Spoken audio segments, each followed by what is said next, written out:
Hi friends, good morning. எல்லாம் நல்லா இருக்கீங்களா? இப்போ இந்த மாதிரி ஊறுகாய் டப்பா வந்து எல்லாருமே மாதம் மாதம் எப்படியும் வீட்டில் வாங்கி வச்சுருப்பீங்க இல்லையா? அந்த ஊறுகாய் டப்பா காலி ஒன்று தூக்கி போடாமல் அதை நீட்டாக இந்த மாதிரி சுத்தமாக கழுவி எடுத்து வச்சு வீட்டில் உள்ள இப்படி வாங்குகிற அரசல் சாமான் பொருட்களை உதிரி பொருட்களை வந்து இந்த மாதிரி டப்பாயில் போட்டு வச்சுக்கலாங்க. இந்த மாதிரி இருந்துச்சு அப்படின்னா இதுக்குள்ளே வண்டு உருவாகும், எறும்பு எல்லாமே வந்துடுதுங்க. அதே இது இந்த மாதிரி டப்பாயில் போட்டு வச்சுக்கிட்டீங்க அப்படின்னா அது வந்து சேஃப்டியாக இருக்குங்க. இந்த மாதிரி டப்பா வந்து நான் ஒரு 5-6 டப்பா கழுவி வச்சுருக்கேன். இதை பாருங்கள்.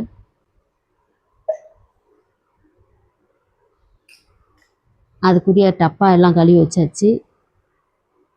இதெல்லாம் உதிரி பொருட்கள் பார்த்துட்டிங்களா? இப்போ இந்த மாதிரி பொருட்கள் எல்லாத்தையும் கழுவி எடுத்து வச்சுக்கோங்க. கழுவி எடுத்துட்டு சுத்தமாக ஈரப்பதமே இல்லாமையே எடுத்து வச்சுக்கோங்க. இந்த மாதிரி துணியை வச்சு நீட்டாக உள்ள தொடச்சி எடுத்துருங்க. தொடச்சி எடுத்துட்டு நாம் வாங்குகிற உதிரி பொருட்களை வந்து இந்த மாதிரி போட்டு வச்சுக்கோங்க.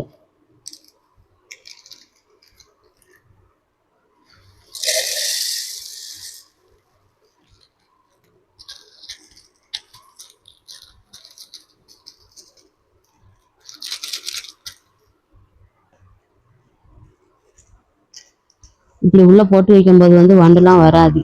இதே இந்த மாதிரி பொருட்கள் வாங்கினா வெளியில் போய் இந்த மாதிரி டப்பா வாங்குகிறோம் அப்படின்னா ஒரு டஜன் டப்பா அப்படின்னு வாங்கும்போது வந்து அது 50 ரூபா 52 ரூபா இப்படி போட்டுருவாங்க. ஒரு டப்பாவே 5 ரூபா ரேட்டுக்கு இல்லை 10 ரூபா ரேட்டுக்கு போட்டுருவாங்க. அப்படி பார்க்கும்போது வந்து ஒரு டப்பா 10 ரூபா அப்படின்னு போட்டாங்கன்னு வச்சுக்கோங்க. 10 டப்பா வாங்கினோம்னா 100 ரூபாய்க்கு மேலே வந்துடுங்க. 10 ரூபாய்க்கு 100 சொல்லிடுவாங்க. அதே இது நம்ம வந்து ஒவ்வொரு மாதம் வாங்குகிற ஊறுகாய் டப்பா வேஸ்ட்டுன்னு சொல்லி கீழே போடாமல் இந்த மாதிரி அரசல் சாமானுக்கு நம்மளே அந்த பொருட்களை போட்டு வைக்கிறதுக்கு ஊறுகாய் டப்பாவை கழுவி இந்த மாதிரி வச்சுக்கலாங்க.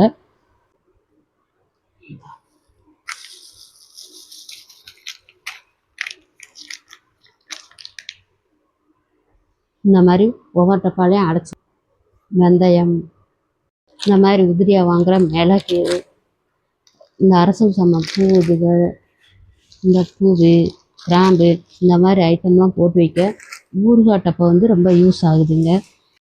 நீங்களும் ஊறுகாய் டப்பாவை வேஸ்ட்டு பண்ணாமல் இந்த மாதிரி போட்டு வச்சுக்கோங்க. பாருங்க எவ்வளோ சூப்பராக எல்லா பொருட்களும் போட்டு வச்சாச்சு. நீட்டாக ஆயிடுச்சா? இப்போ பார்த்தா உதிரி பொருட்களை போட்டு வச்சா எப்பயுமே கெடாமல் நீட்டாக இந்த மாதிரி இருக்குங்க. இந்த வீடியோ பிடிச்சிருந்தா லைக் பண்ணுங்கள், ஷேர் பண்ணுங்கள், சப்ஸ்கிரைப் பண்ணுங்கள். பாய்.